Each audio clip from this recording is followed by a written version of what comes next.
नमस्कार दोस्तों, मैं हूं कुमार गौरव और हमारे इस ऑनलाइन प्लेटफॉर्म पर आप सभी लोगों का स्वागत है। बेटा, आज हम लोग एक बहुत महत्वपूर्ण टॉपिक डिस्कशन करने जा रहे हैं। वैसे तो एक नहीं, 3 महत्वपूर्ण टॉपिक हम लोग डिस्कशन करने जा रहे हैं, जिनमें है साइमन कमीशन। साइमन कमीशन के पैरेलल हमारे देश में नेहरू कमेटी या नेहरू रिपोर्ट आती है और इन दोनों के बाद कांग्रेस का लाहौर अधिवेशन होता है। तो आज का टॉपिक बहुत बहुत बहुत महत्वपूर्ण है, इसलिए इस पूरे वीडियो को ध्यान से देखें और उसके बाद इसका एक शानदार सा नोट्स बनाएं और इसके बाद मुझे भेजें। दोबारा से सुनिएगा, आज हम लोग जो है 1927 से लेकर के 1930 तक का समय जो है वो हम पढ़ने जा रहे हैं।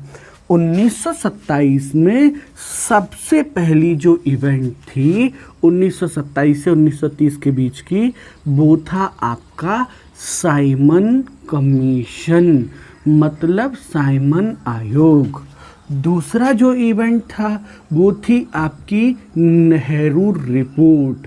नेहरू रिपोर्ट, बेटा आप कोई भी एग्ज़ाम देने जाएंगे तो 100% कन्फर्म है कि इन 3 टॉपिक में से आपको एक क्वेश्चन जरूर जरूर जरूर मिलेगा। इसलिए इन टॉपिक को ध्यान से पढ़ें और इन पर जो है नोट्स बनाएं। नेहरू रिपोर्ट। तीसरा है कांग्रेस का लाहौर सेशन या लाहौर अधिवेशन।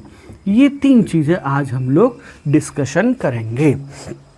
दोबारा से सुनिएगा, आज का हमारा जो टॉपिक है वो टॉपिक बेसिकली 1927 से लेकर के 1930 के बीच में जो हमारे देश में इवेंट हुआ है, जो हमारे देश में घटनाएं हुई हैं, जो इतिहास रहा है, उसको हम पढ़ने जा रहे हैं। सबसे पहला साइमन कमीशन है। साइमन कमीशन के पहले ही हम लोग नेहरू रिपोर्ट पढ़ेंगे और फिर उसके बाद लाहौर अधिवेशन को पढ़ेंगे। तो स्टार्ट करते आइए। सबसे पहले साइमन कमीशन। देखिए साहब, ये वर्ड लिखा हुआ है साइमन कमीशन। इसे हिंदी में कहा जाता है साइमन आयोग। इसे हिंदी में कहा जाता है साइमन आयोग। देखो बेटा, सुनो, पहली चीज़ मैं आपको बता दूं, साइमन आयोग, साइमन कमीशन, ब्रिटेन से आयोग आया था एक। और किस लिए आया था मैं बताता हूँ, सुनिएगा। 8 नवंबर 1927 को, 1927 को, 8 नवंबर 1927 को जो भारत मंत्री थे, इंडियन सेक्रेटरी थे। इंडियन सेक्रेटरी कौन होता था आपको पता है? भारत मंत्री ब्रिटेन सरकार में एक ऐसा मंत्री होता था जो भारत में घटनाएं चल रही हैं, जैसे हमारे देश में, इजीली समझिएगा, जैसे आज हमारे देश में रेलवे के मामलों को देखने के लिए रेल मंत्री होते हैं, विदेश मामलों को देखने के लिए विदेश मंत्री होते हैं, रक्षा मामलों को देखने के लिए रक्षा मंत्री होते हैं। सेम ऐसे ही उस समय ब्रिटेन सरकार की मंत्रिपरिषद में एक ऐसे मंत्री होते थे जो कि भारत में होने वाली घटनाओं, जो कि भारत में होने वाले इवेंट पर अपनी निगाह बनाए रखते थे, इन मामलों को देखते थे। इन्हें इंडियन सेक्रेटरी कहा जाता था, भारत सचिव कहा जाता था। तो उस समय भारत सचिव जो थे वो थे working head. Working head, working head जो हैं, वर्किंग हेड, ये वर्किंग हेड जो है वो भारत सचिव था। लॉर्ड वर्किंग हेड ने 8 नवंबर 1927 को एक साहब घटना की, एक काम किया।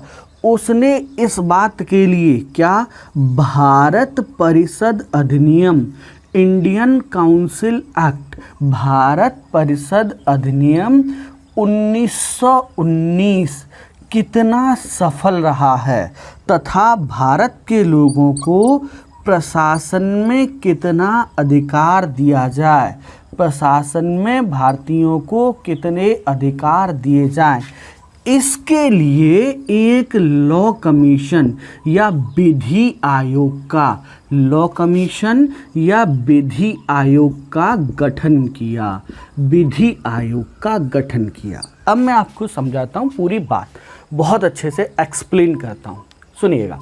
साइमन कमीशन के बारे में हम पढ़ रहे हैं बेटा। 8 नवंबर 1927 को भारत मंत्री लॉर्ड वर्किन हेड ने किसके लिए भारत परिषद अधिनियम 1919 कितना सफल रहा है तथा प्रशासन में भारतीयों को कितने अधिकार दिए जाएं, इस बात की जांच के लिए एक आयोग का गठन किया था, जिसे राष्ट्रीय विधिक आयोग या भारतीय विधिक आयोग या इंडियन लॉ कमीशन के नाम से जाना जाता है। अब इसमें सबसे पहली चीज आती है भारत परिषद अधिनियम।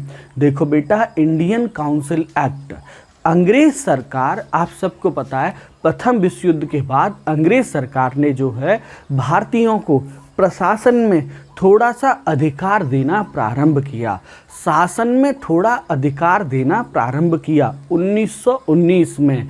आपको याद होगा, हम लोगों ने पढ़ा भी है कि इसके द्वारा केंद्रीय विधान परिषद के सदस्यों की संख्या को बढ़ा दिया गया। इसके द्वारा जो है वो निर्वाचित सदस्यों की शक्तियों को थोड़ा सा बढ़ा दिया गया। यानी एक एक्ट आया था जिसका नाम था भारत परिषद 1919।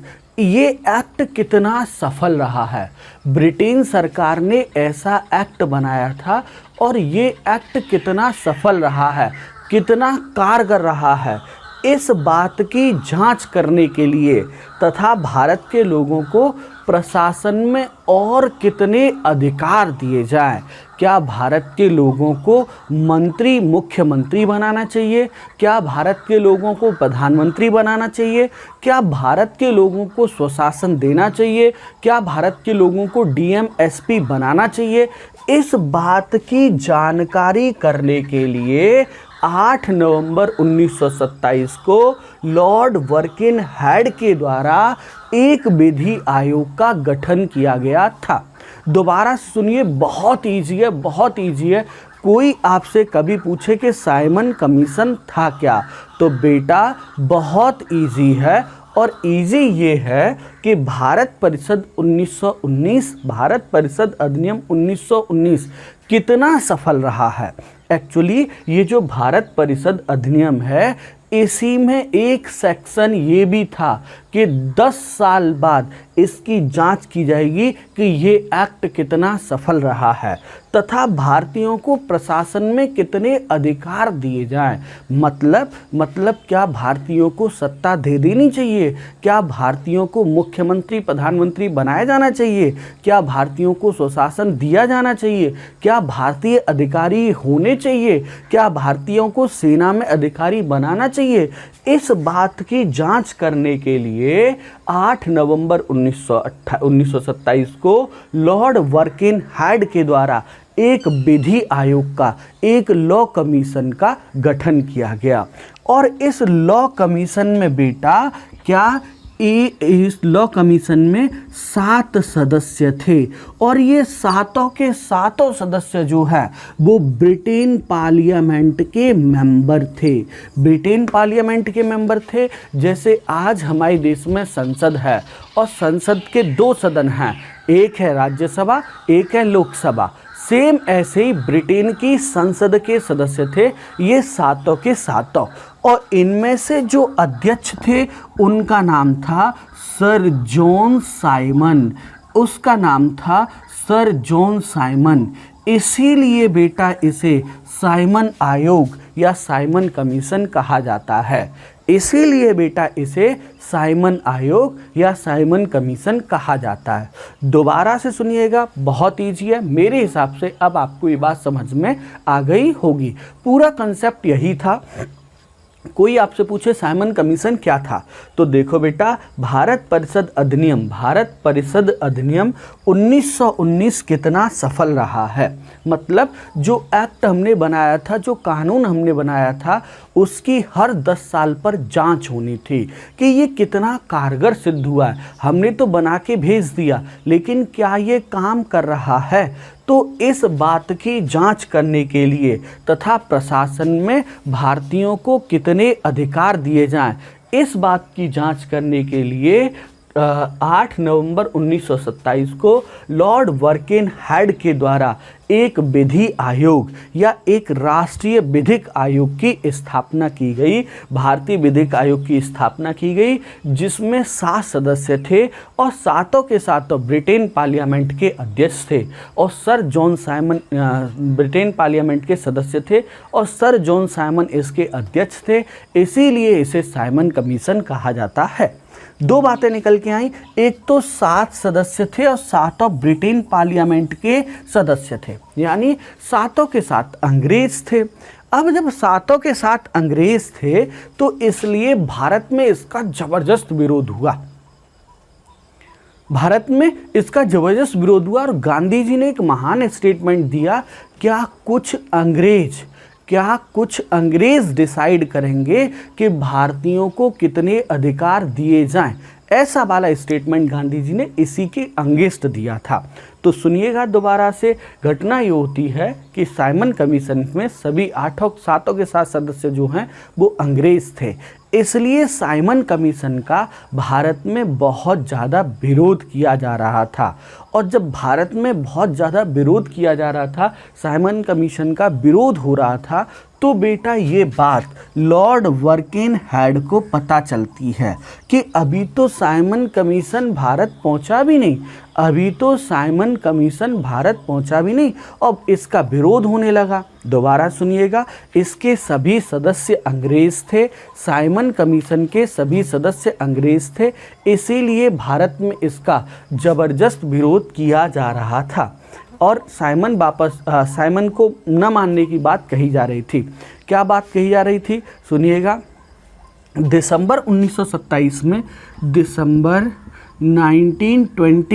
में कांग्रेस का मद्रास सेशन या मद्रास अधिवेशन हुआ और इस मद्रास अधिवेशन में क्या डिसाइड हुआ? पहली बात जान लीजिए, इस मद्रास अधिवेशन के जो अध्यक्ष थे उनका नाम था मुख्तार अहमद अंसारी, मुख्तार अहमद अंसारी, ये इसके अध्यक्ष थे। बेटा बहुत ईजी बात है, आप प्लीज़ बस ध्यान दीजिएगा कि इस विधि आयोग में 7 सदस्य थे, सातों के सातों ब्रिटेन पार्लियामेंट के सदस्य थे, यानी अंग्रेज थे। इसलिए भारत में इस आयोग का ज़बरदस्त विरोध हो रहा था और जब इसका बहुत ज़्यादा विरोध हो रहा था तो दिसंबर 1927 में मद्रास में कांग्रेस का अधिवेशन हुआ और इस अधिवेशन के अध्यक्ष थे M.A. अंसारी, मुख्तार अहमद अंसारी।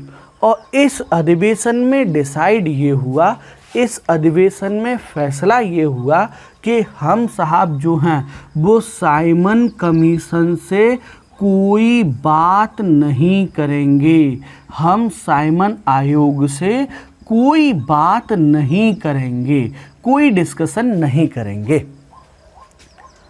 जब ब्रिटेन में लॉर्ड बर्किनहेड को पता चला कि भारत में साइमन कमीशन का बहुत ज़्यादा विरोध किया जा रहा है, तो उन्होंने एक चेतावनी भारत के लोगों को दी।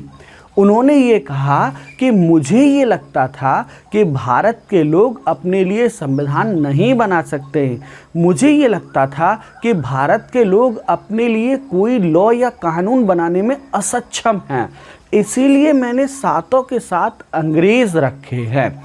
यानी एक और उन्होंने जो है एक और निंदक बात कही कि भारत के लोग अपने लिए संविधान नहीं बना सकते हैं। जब ऐसी उन्होंने बात कही तो यहाँ कांग्रेस के अधिवेशन में ये डिसाइड किया गया कि आगे चल के हम एक सर्वदलीय सम्मेलन बुलाएंगे और इस सर्वदलीय सम्मेलन में डिसाइड होगा कि हमें क्या करना चाहिए। दोबारा से सुनो, दिसंबर 1927 में मद्रास अधिवेशन हुआ जिसके अध्यक्ष थे एम ए अंसारी, मुख्तार अहमद अंसारी।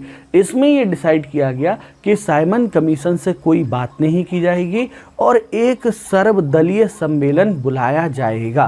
सर्वदलीय सम्मेलन का बुलाया जाएगा ताकि लॉर्ड बर्किनहेड ने जो चेतावनी दी है, जो चुनौती दी है, कहा है कि भारत के लोग अपने लिए संविधान बना करके दिखाएं, उस पर काम शुरू होना चाहिए। बोर्ड पर लिखी हुई बात को मैं एक बार फिर से आपको बताना चाहूँगा कि 1927 से 1930 के बीच में जो 3 घटनाएं हुई हैं, हम लोग आज उन्हें पढ़ने जा रहे हैं। पहला है साइमन कमीशन, दूसरा है नेहरू रिपोर्ट, तीसरा है लाहौर अधिवेशन।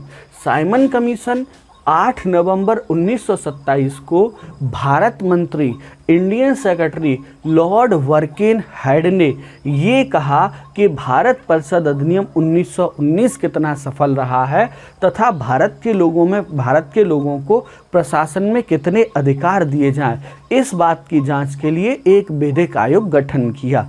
इस आयोग में 7 सदस्य थे, सातों के सातों अंग्रेज थे, इसलिए भारत का इसमें ज़बरदस्त विरोध हो रहा था। और जब भारत में विरोध हुआ तो बर्किनहेड ने ये कहा कि भारत के लोग अपने लिए एक संविधान बना करके दिखा दें।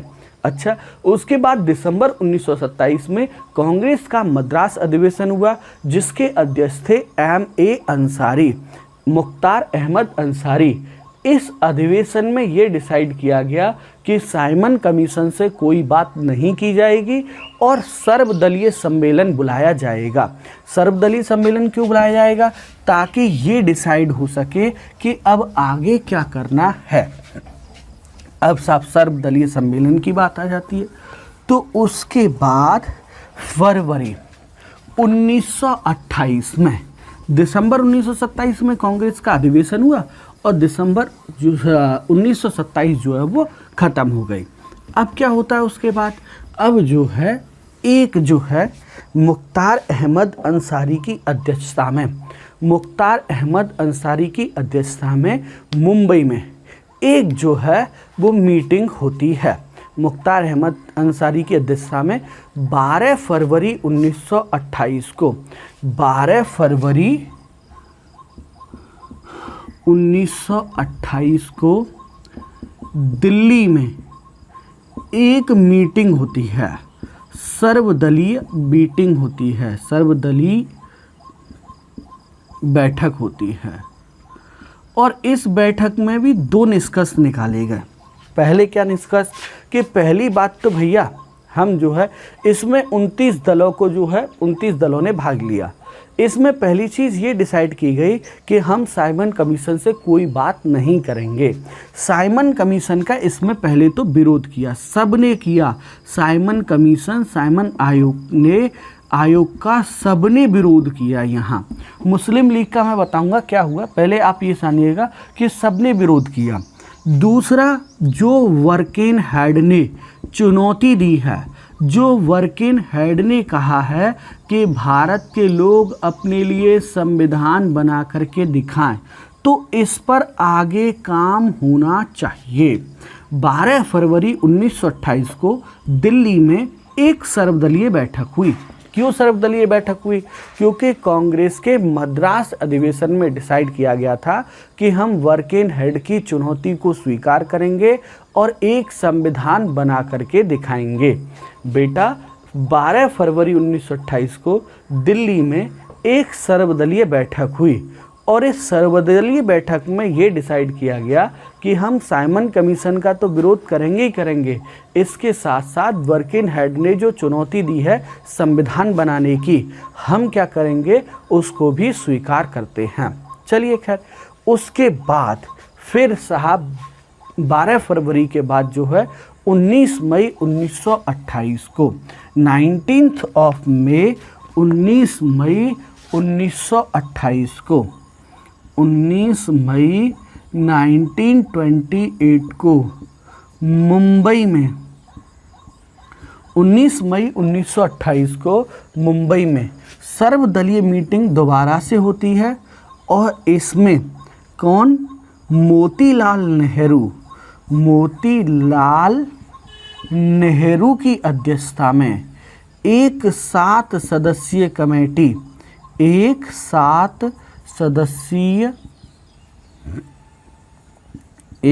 सदस्यों की कमेटी का गठन किया गया।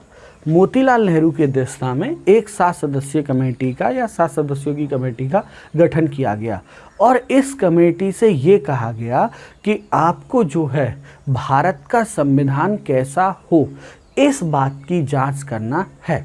दोबारा सुनिएगा, बहुत ही इजी है। देखो हम लोगों ने पढ़ा था 8 नवंबर 1927 को साइमन कमीशन का गठन किया गया। जब भारत में इसका ज़बरदस्त विरोध हुआ, तीव्र विरोध हो रहा था, तब लॉर्ड बर्किनहेड जो कि भारत मंत्री था, उसने ये चुनौती दी कि भारत के लोग अपने लिए एक संविधान बना करके दिखाएं। जब उसने ये चुनौती दी तो तब उस समय कांग्रेस का मद्रास अधिवेशन चल रहा था, मुख्तार अहमद अंसारी साहब की अध्यक्षता में। यहाँ कांग्रेस के इस अधिवेशन में ये डिसाइड किया गया कि हम साइमन कमीशन से कोई बात नहीं करेंगे और जो लॉर्ड बर्किनहेड ने चुनौती दी है उसमें हम एक सर्वदलीय सम्मेलन बुलाएंगे। बस उसी नियम के तहत 12 फरवरी 1928 को दिल्ली में एक सर्वदलीय मीटिंग बुलाई जिसमें 29 दलों के प्रतिनिधियों ने भाग लिया था। बेटा, इस सर्वदलीय बैठक में 2 बातें डिसाइड की गई। एक तो साइमन कमीशन का विरोध किया जाएगा, दूसरा जो बर्किनहेड ने संविधान बनाने की जो चुनौती दी है हम उसको स्वीकार करते हैं। फिर 12 मई 1928 को मुंबई में फिर से एक सर्वदलीय मीटिंग हुई और इसमें मोतीलाल नेहरू की अध्यक्षता में 7 सदस्यों की एक कमेटी बनाई गई जो कि भारतीय संविधान का प्रारूप डिज़ाइन करेगी या भारतीय संविधान का प्रारूप बनाएगी। ये बेटा पहला अवसर था, ये पहली बार ऐसा हुआ था जब भारत के लोगों ने स्वयं अपने लिए संविधान बनाने का काम किया। ये पहली बार ऐसा हुआ था जब भारत के लोगों ने अपने लिए संविधान बनाने का काम किया। अब साहब इस कमेटी ने, नेहरू कमेटी ने, मोतीलाल नेहरू की अध्यक्षता में जो 7 सदस्यों की कमेटी बनी, इस कमेटी ने अपना काम करना शुरू किया और उसके बाद अगस्त 1928 में, अगस्त 1928 में इस कमेटी ने अपनी रिपोर्ट दी। साइमन कमीशन का क्या चल रहा है उसको अभी हम पढ़ेंगे, पहले आप इसको देखिएगा। नेहरू कमेटी ने अपनी रिपोर्ट दी और नेहरू कमेटी ने, मोतीलाल नेहरू की अध्यक्षता वाली कमेटी ने अपनी रिपोर्ट दी, इसीलिए इसे नेहरू रिपोर्ट कहा जाता है। और नेहरू रिपोर्ट में क्या क्या कहा गया सुनिए। 1, 2 पहले देखते हैं। सबसे पहले भारत को डोमिनियन का स्टेटस दिया जाए, भारत को डोमिनियन स्टेटस दिया जाए, स्टेटस दिया जाए, पहली चीज़। अच्छा, भारत को डोमिनियन स्टेटस दिया जाए, इस बात का मतलब क्या है? देखो ये जो डोमिनियन वर्ड है ना, ये बहुत आसान है, ऐसा नहीं कि कोई बहुत टफ चीज़ है। डोमिनियन स्टेटस क्या है साहब? डोमिनियन स्टेटस, इसमें ये कहा गया था कि भारत अधिराज्य होगा, किसका? अंग्रेजों का। हमें क्या चाहिए? हमें सिर्फ स्वशासन चाहिए। आप ही जो है देश पे कब्जा रखो, आप ही सब कुछ करो, आप ही मालिक हैं, लेकिन हमें सिर्फ अपनी सरकार चाहिए। यानी जो वाइसराय है वो आपका होगा, जो रक्षा मंत्री है वो आपका होगा, बस हमें कुछ स्वशासन मतलब कुछ अधिकार प्रशासन में दे दिए जाएं। दोबारा सुनो, डोमिनियन स्टेटस का मतलब क्या होता है? डोमिनियन स्टेटस का मतलब होता है कि आज़ाद होते हुए भी हम आपके अंडर में हैं। हम आज़ाद तो हैं लेकिन हम आपके अधीन हैं, आपके अधीन ही काम कर रहे हैं। सरकार हमारी है, प्रशासन हमारा है, लेकिन हम हैं आपके अधीन। इसे डोमिनियन स्टेटस कहा जाता है। सरकार हमारी है, शासन हमारा है, तंत्र हमारा है, लेकिन हम आपके अधीन काम कर रहे हैं, इसे डोमिनियन स्टेटस कहा जाता है। और नेहरू रिपोर्ट में पहली मांग यही की गई कि भारत को डोमिनियन स्टेटस दिया जाए। डोमिनियन स्टेटस मतलब सरकार हमारी होगी, तंत्र हमारा होगा, व्यवस्थाएं हमारी होंगी, लेकिन हम आपके अधीन हैं, डोमिनियन स्टेटस दिया जाए। दूसरा, भारत के लोगों को 19 मौलिक अधिकार, 19, भारत के लोगों को 19 मौलिक अधिकार दिए जाएं। 19, भारत के लोगों को 19 मौलिक अधिकार दिए जाएं। 19 मौलिक अधिकार, फंडामेंटल राइट। अच्छा, तीसरी महत्वपूर्ण चीज, भारत में संसदीय व्यवस्था प्रारंभ की जाए, पार्लियामेंट्री सिस्टम प्रारंभ किया जाए। भारत में एक उत्तरदायी सरकार बनाई जाए।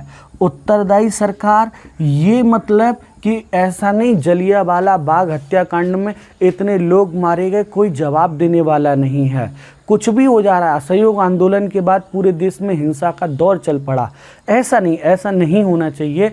हमें क्या चाहिए, हमें एक रिस्पॉन्सिबल गवर्नमेंट यानी उत्तरदायी सरकार जो है वो चाहिए। अच्छा, अगला जो है वो आपको याद होगा मुस्लिम लीग वाला।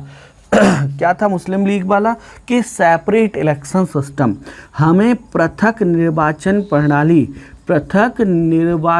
प्रणाली नहीं चाहिए, हमें क्या चाहिए, इसके स्थान पर आरक्षण, हमें इसके स्थान पर आरक्षण चाहिए। तो इस तरह की नेहरू रिपोर्ट में मांग की गई थी। पहली मांग की गई थी भारत को डोमिनियन स्टेटस दिया जाए। बेटा, डोमिनियन स्टेटस बहुत ही सिंपल और बहुत ही इजी टर्म है।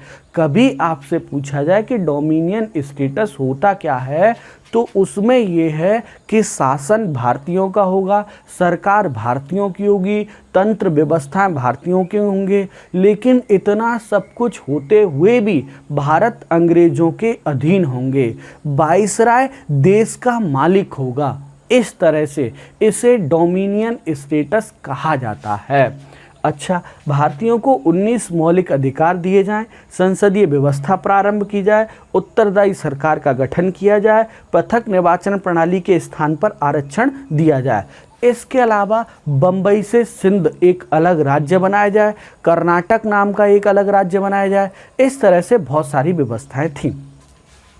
जब डोमिनियन स्टेटस की मांग की गई कि हम जो है शासन होगा, सरकार होगी, सब कुछ हमारा होगा, लेकिन हम अंग्रेजों के अधीन होंगे, तो दो लोगों ने इस नेहरू रिपोर्ट का बहुत विरोध किया। और वो कौन कौन थे? एक थे जवाहरलाल नेहरू, ये इसके विरोध में खड़े हो गए। और दूसरे थे नेताजी सुभाष चंद्र बोस। इन दोनों लोगों ने इस नेहरू रिपोर्ट का जबरदस्त विरोध किया। कहा कि कहाँ तो आप एक पूर्ण स्वराज्य मांग रहे थे, कहाँ आप पूरी आज़ादी मांग रहे थे, अब कह रहे हैं कि सरकार हमें दे दो, शासन हमें दे दो, हम आपके अधीन रहेंगे। हमें ऐसी रिपोर्ट मंजूर नहीं है, हमें पूर्ण स्वराज्य चाहिए, हमें पूरी आज़ादी चाहिए। बस इसी बात को ध्यान में रखते हुए बेटा, ये नेताजी सुभाष चंद्र बोस जी ने जो है वो क्या किया, 1929 में ऑल इंडिया इंडिपेंडेंस लीग की स्थापना की। दोबारा सुनो, जवाहरलाल नेहरू और नेताजी सुभाष चंद्र बोस ने नेहरू रिपोर्ट का विरोध किया। इन लोगों ने ऐसा कहा कि हम लोगों को पूर्ण स्वराज्य, हमें पूरी आज़ादी चाहिए, इसलिए हम ये डोमिनियन स्टेटस नहीं, हमें पूरी आज़ादी चाहिए। इसीलिए जवाहरलाल नेहरू और नेताजी सुभाष चंद्र बोस ने इस रिपोर्ट का विरोध किया। और इस रिपोर्ट के अगेंस्ट नेताजी सुभाष चंद्र बोस ने ऑल इंडिया इंडिपेंडेंस लीग की स्थापना की। अच्छा सा, एक पॉइंट और हमेशा याद रखना, और वो पॉइंट क्या है बेटा? वो पॉइंट है साहब जो है कि इस रिपोर्ट को लागू करने के लिए, कौन सी रिपोर्ट को? नेहरू रिपोर्ट को लागू करने के लिए अंग्रेज सरकार को भारत के लोगों ने या कांग्रेस ने 31 दिसंबर 1929 तक का समय दिया। मतलब ये कि अगस्त 1928 में ये रिपोर्ट आई है और उसके बाद दिसंबर 1929 तक, 31 दिसंबर 1929 तक ये समय दिया कि आप इस रिपोर्ट को लागू कीजिए। चलिए अब अपने टॉपिक पे आते हैं। ये तो हम पढ़ रहे थे साइमन कमीशन के विरोध में। अब साइमन कमीशन क्या होता है? 3 फरवरी 1928 को साइमन कमीशन अपने 7 अंग्रेज सदस्यों के साथ मुंबई बंदरगाह पहुंचते 3 फरवरी 1928 को। जब ये साइमन कमीशन 3 फरवरी 1928 को मुंबई पहुंचा तो इसके विरोध में, और आप ध्यान रखिएगा 3 फरवरी 1928 को साइमन कमीशन भारत पहुंचा है और 12 फरवरी 1928 को दिल्ली में सर्वदलीय बैठक हुई थी जिसमें डिसाइड किया गया था कि हम संविधान भी बनाएंगे और साइमन कमीशन का विरोध भी करेंगे। इसलिए इन दोनों चीज़ों को अब साथ साथ लेकर के चलें। तो पहली चीज़, 3 फरवरी 1928 को साइमन कमीशन मुंबई पहुंचा और इसका यहाँ ज़बरदस्त विरोध हुआ। हर व्यक्ति ने इसका विरोध किया और साइमन वापस जाओ के नारे लगाए गए, काले झंडे दिखाए गए और बड़े लेवल पर विरोध हुआ। और जब इसका बड़े लेवल पर विरोध हुआ तो थोड़ी बहुत जांच पड़ताल करके ये जो कमीशन है आया था कब? 3 फरवरी 1928 को। आप ज़रा देखिएगा, 3 फरवरी 1928 को ये आयोग भारत आया है और बेटा 31 मार्च 1928 को ये आयोग भारत से वापस चला गया। तीव्र विरोध हुआ। दोबारा सुनिएगा, कितनी मस्त बात है। 3 फरवरी 1928 को साइमन कमीशन भारत आया, भारत आया और उसके बाद जो है 31 मार्च 1928 को ये आयोग यहाँ से क्या हुआ? वापस चला गया। क्यों? क्योंकि तीव्र विरोध हो रहा था और इसको कुछ समझ में जो है वो नहीं आ रहा था। इसीलिए अक्टूबर 1928 को ये आयोग जो है दोबारा से भारत आता है। अक्टूबर 1928 को ये आयोग दोबारा से, साइमन कमीशन जो है वो दोबारा से भारत आता है और इस बार जो है 29 अप्रैल 1929 तक, 29 अप्रैल 1929 तक ये आयोग भारत में रहा। और जब ये आयोग भारत में रहा तो इसी दौरान फिर से इसका विरोध हुआ और इसी दौरान 17 नवंबर 1928 को लाला लाजपत राय की जो है वो डेथ हो जाती है। मई 1930 में इस आयोग ने अपनी रिपोर्ट प्रस्तुत की, मई 1930 में, और इसने अपनी रिपोर्ट में क्या कहा कि केंद्रीय विधानमंडल का पुनर्गठन किया जाए। मतलब जो सेंट्रल लेजिस्लेचर है, केंद्रीय विधानमंडल है, जिसके पहले अध्यक्ष विट्ठल भाई पटेल थे, जो कि वल्लभ भाई पटेल के बड़े भाई थे, कि जो है उसका पुनर्गठन किया जाए। लोगों ने कहा ठीक है। दूसरा पॉइंट इसने बड़ा खतरनाक बोला। क्या बोला? कि भैया ऐसा है, भारत में अभी उत्तरदायी सरकार के गठन की कोई ज़रूरत नहीं है। भारत में अभी उत्तरदायी सरकार के गठन की कोई ज़रूरत नहीं है। सब कुछ भारत में सही है, सब कुछ भारत में नॉर्मल है। बस इसी बात पर भारत के लोग क्या हो गए? खफा हो गए और उन्होंने साइमन कमीशन का ज़बरदस्त विरोध किया, साइमन रिपोर्ट का बहिष्कार किया। अच्छा, अब सुनिएगा, अब इसमें बात आती है, मैंने एक तरफ नेहरू रिपोर्ट बताया, दूसरा साइमन कमीशन बताया। अब आती है मुस्लिम लीग की बात। तो मुस्लिम लीग में जो जिन्ना के लोग थे, मोहम्मद अली जिन्ना के लोग थे, वो कहते थे कि साइमन कमीशन भारत आ रहा है, इसका हमें ज़बरदस्त विरोध करना चाहिए, साइमन कमीशन का विरोध करना चाहिए। ये मोहम्मद अली जिन्ना का जो है वो प्रयास था। और दूसरी तरफ थे मोहम्मद शफ़ी जो है वो साइमन आयोग का समर्थन कर रहे थे। मोहम्मद शफी जो हैं वो साइमन आयोग का समर्थन कर रहे थे। अच्छा, अब आगे सुनिएगा, जब दिए हुए समय मतलब 31 दिसंबर 1929 तक, जब दिए हुए समय में नेहरू रिपोर्ट को लागू नहीं किया गया, तो बेटा क्या हुआ, जब दिए हुए समय में नेहरू रिपोर्ट को लागू नहीं किया तो दिसंबर 1929 में कांग्रेस का लाहौर अधिवेशन हुआ। इस लाहौर अधिवेशन में नेहरू रिपोर्ट को कैंसिल कर दिया गया, नेहरू रिपोर्ट को खारिज कर दिया गया और इसके स्थान पर पूर्ण स्वराज्य की मांग की गई। और इसी अधिवेशन में पहली बार 26 जनवरी 1930 को भारत का स्वतंत्रता दिवस मनाया गया।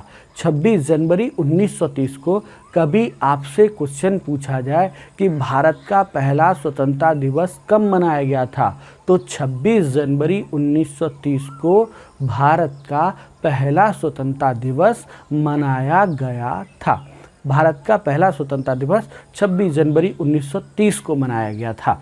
उसके बाद जो है आगे क्या होता है, आगे जो है अब गांधी जी सविनय अवज्ञा आंदोलन प्रारंभ करेंगे। ये इस टॉपिक में मैंने आपको ये समझाने की कोशिश की कि नेहरू रिपोर्ट और साइमन कमीशन दोनों साथ साथ चलते हैं। बेटा वो एक अलग बात है कि 8 नवंबर 1927 को साइमन